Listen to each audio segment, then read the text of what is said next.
जनगणना की बात करता है। सर, अनुराग ठाकुर जी ने मुझे इंसल्ट किया है, मगर मैं अनुराग ठाकुर जी से कोई माफी नहीं चाहता हूं। मुझे कोई माफी की जरूरत नहीं है। मैं लड़ाई लड़ रहा हूं। जितनी आपको गाली देनी है, मैं आपसे कभी माफी नहीं मांगूंगा। मुझे आपकी माफी नहीं चाहिए।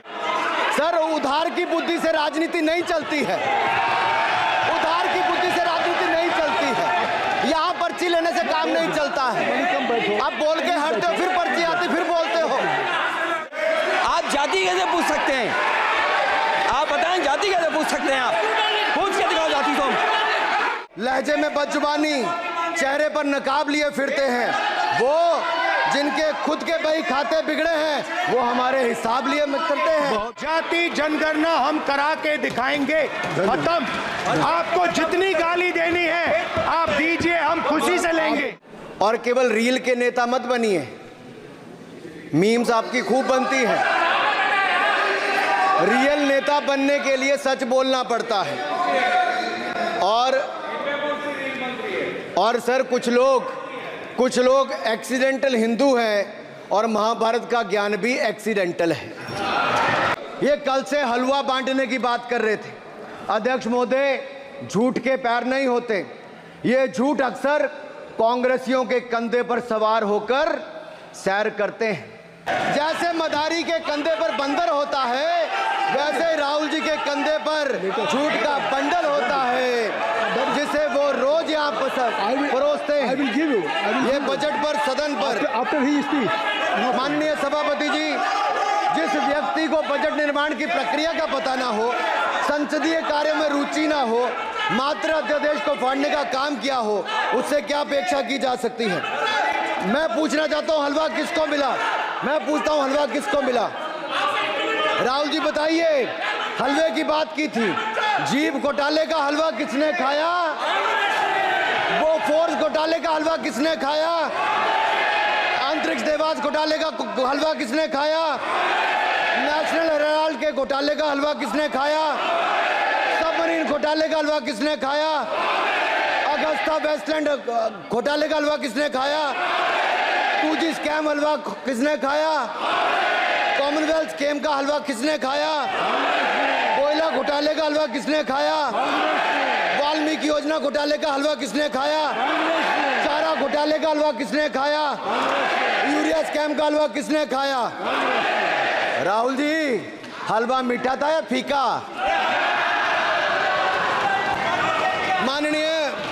माननीय सभापति जी, कुछ लोग ओबीसी की बात करते हैं।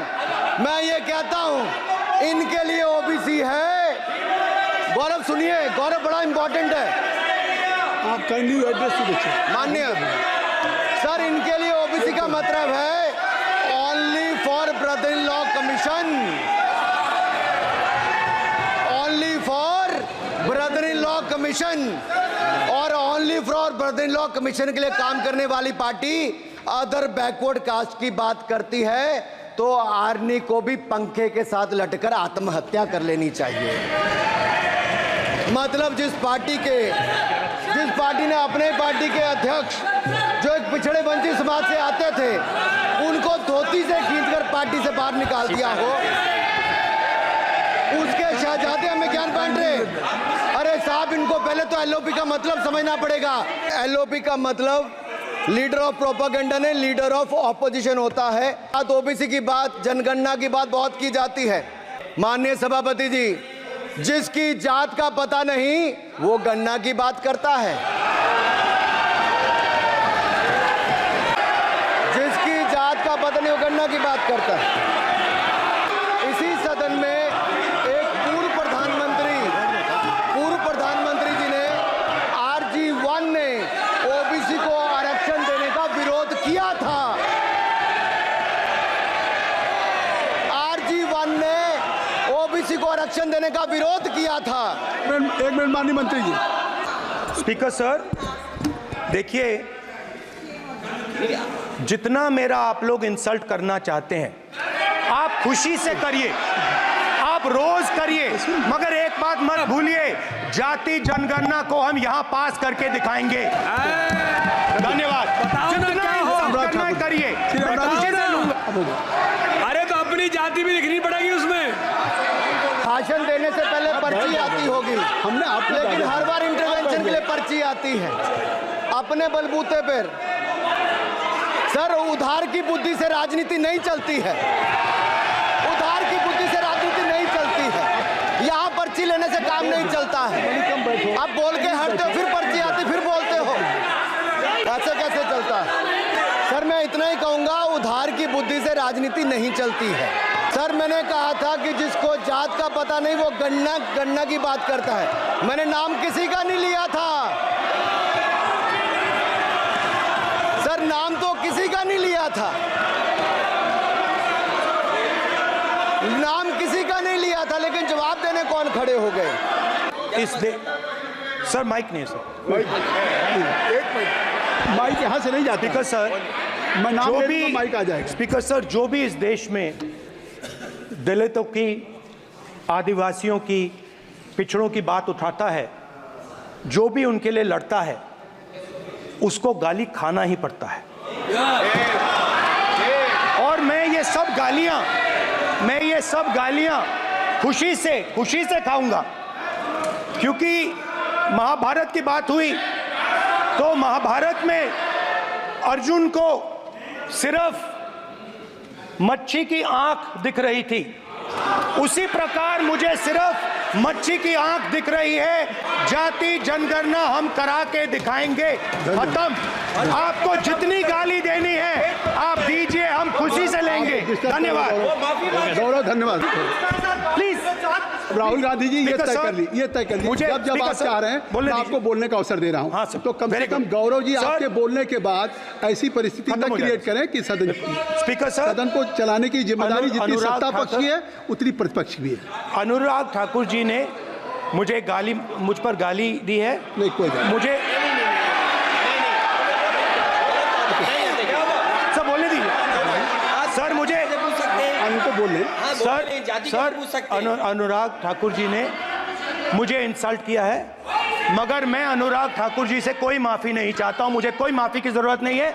मैं लड़ाई लड़ रहा हूं, जितनी आपको गाली देनी है मैं आपसे कभी माफ़ी नहीं मांगूंगा, मुझे आपकी माफ़ी नहीं चाहिए। राहुल गांधी जी, मैं चेयर पे हूँ और चेयर का काम है कि अगर कहीं भी कोई असंसदीय या किसी को गाली दी गई तो मैं उसको देखूंगा, मैं उसको कार्रवाई निकालूंगा, मिस्टर के उसको निकलवाऊंगा। सभापति महोदय, मेरा आपसे केवल इतना निवेदन है, माननीय मंत्री रहे हैं, बड़े दल के नेता हैं, मंत्री रहे हैं, बड़ी बात कर रहे थे, मैं महाभारत, शकुनी, ये सब बातें कह रहे थे, दुर्योधन तक यहाँ ले आई है। मैं केवल सभापति महोदय इनसे ये पूछना चाहता हूँ, आपने जाति कैसे पूछ ली है बताइए बस। आप जाति कैसे पूछ सकते हैं? आप बताएं, जाति कैसे पूछ सकते हैं? आप पूछ के दिखाओ जाति तुम। आप जाति कैसे पूछोगे तुम? कैसे पूछोगे जाति?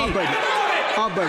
नहीं, जाति नहीं पूछ सकते आप। आपने कह दिया ना, अब आप हमारी जाति नहीं पूछ सकते। आप हमारी व्यवस्था सुन लें, आप मेरी व्यवस्था सुन लें। माननीय सभापति जी, उस समय के प्रधानमंत्री स्वर्गीय आरजी वान जी ने यही कहा था कि ओबीसी के आरक्षण का विरोध करता हूं। ये तो सदन में है। आरजी वान ने कहा था कि मैं ओबीसी को आरक्षण का विरोध करता हूं। अब ये तय करें कि वो सही थे या ये सही हैं, और आपकी पार्टी गलत थी कि आप गलत हैं, और वो पिछड़ा विरोधी थे कि आप पिछड़े के पक्ष में हो। और उस समय की पूर्व प्रधानमंत्री आईजी ने कहा था कि जात पर ना पात पर। अभी मैंने तो कहा नहीं सर, उस समय कहा गया था। और इसी तरह से ही कृपया अपना भाषण संक्षिप्त सर, करें। मंडल आयोग की रिपोर्ट हो, काका कालेलकर की रिपोर्ट हो, इस पर कौन वर्षों तक बैठा रहा सर? जवाब देना होगा इनको, कौन देगा जवाब? अगर उस समय उसको लागू कर दिया होता तो आज ओबीसी के अधिकारी भी ज्यादा होते, बाकी भी होते। और यही नहीं सही, इन्होंने दलित के साथ, आदिवासी के साथ, ओबीसी के साथ विरोध किया। ओबीसी कमीशन को तो संवैधानिक दर्जा भी नहीं दिया। अगर संवैधानिक दर्जा दिया तो मोदी सरकार ने आकर दिया है मान्यता की। और मैं इस सदन के लिए पढ़ देता हूं सर। नेहरू जी ने 1961 में आरक्षण के विरुद्ध में लिखा था, I quote, I react strongly against anything which leads to inefficiency and second rate standards. I want my country to be a first class country in everything. The moment we encourage the second rate, we are lost. I unquote. ये किसने कहा?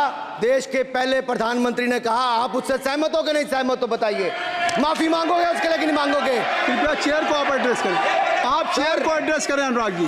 Sir मैं इतना ही कहूंगा और समाप्त करें। लहजे में बदजुबानी, चेहरे पर नकाब लिए फिरते हैं वो जिनके खुद के बही खाते बिगड़े हैं, वो हमारे हिसाब लिए करते हैं। बहुत बहुत धन्यवाद। नहीं सर, मेरे एक मिनट सर मैं एक बात क्लियर कर दूं। सर मैंने किसी का नाम लेकर नहीं कहा, लेकिन कोई अपने आप क्यों खड़ा हुआ? मैंने किसी का नाम नहीं लिया था। आप रिकॉर्ड चेक कीजिए सर, आप रिकॉर्ड चेक कीजिए। और सर ये सारी बातें अगर आप देखेंगे, सबका साथ सबका, मैं रिकॉर्ड दिखवा लूंगा। आप दिखाइए सर। सबका साथ सबका विकास हमने किया सर। अगर अल्पसंख्यक के रूप में अगर किसी को राष्ट्रपति बनाया गया तो कलाम साहब को अटल बिहारी वाजपेयी जी की सरकार में बनाया गया। रामनाथ कोविंद जी को एससी समाज से आते थे, राष्ट्रपति बनाया गया तो मोदी जी की पहली सरकार में बनाया गया। एक महिला ट्राइबल को अपनी क्षमता के आधार पर अगर देश का राष्ट्रपति बनाया गया तो द्रौपदी मुर्मू को हमारी सरकार को। अगर ओबीसी प्रधानमंत्री है तो आज माननीय प्रधानमंत्री मोदी जी। आज सबसे ज्यादा मंत्री एससी एसटी ओबीसी है तो हमारी सरकार में। सर मैं इतना ही कहूंगा। समाप्त करें सर मैं 2 मिनट में खत्म। Sir 2 minute. Sir MSP, sir ये एमएसपी की बात कर रहे थे। सर एमएसपी कौन लाया? एमएसपी सर 61 के युग में, उस समय के पहले प्रधानमंत्री जी ने लाए, लेकिन इन्होंने उसको गारंटी क्यों नहीं दिया भाई? 61 के बाद 66 में आप लाए। आप इतने सालों तक क्या करते रहे? क्यों नहीं आपने प्रावधान उसका किया? सर दूसरा मैं कहना चाहता हूं, कर्नाटक में 1200 किसानों की आत्महत्या होगी। 1200 किसानों ने गए आप मिलने के लिए। आज ओबीसी का कोटा खत्म करके अगर मुसलमान को आरक्षण देने की बात कोई करता है तो आपकी आंध्र कर्नाटक आपके कहने पर वो लोग करने की बात करते हैं। मैं एक बात और कहना चाहता हूं यहाँ पर, एक बात सर, अग्निवीर की बात कही गई और अखिलेश यादव जी ने मेरा नाम लेके कहा। सर मैं हिमाचल प्रदेश से आता हूं, बहुत छोटा राज्य, 70 लाख की आबादी है सर देश में कारगिल के समय सबसे ज्यादा शहादत दी तो हिमाचल के वीर सपूतों ने दी। 4 परमवीर चक्र विजेता हुए, 2 हमारे यहाँ से हुए। 1 रैंक 1 पेंशन ये बात 40 साल तक इन्होंने दी। सर अगर दी तो प्रधानमंत्री नरेंद्र मोदी जी ने आकर दी। और ये नहीं सर, अग्निवीर योजना में 100% एम्प्लॉयमेंट की गारंटी है और हमारी 100%।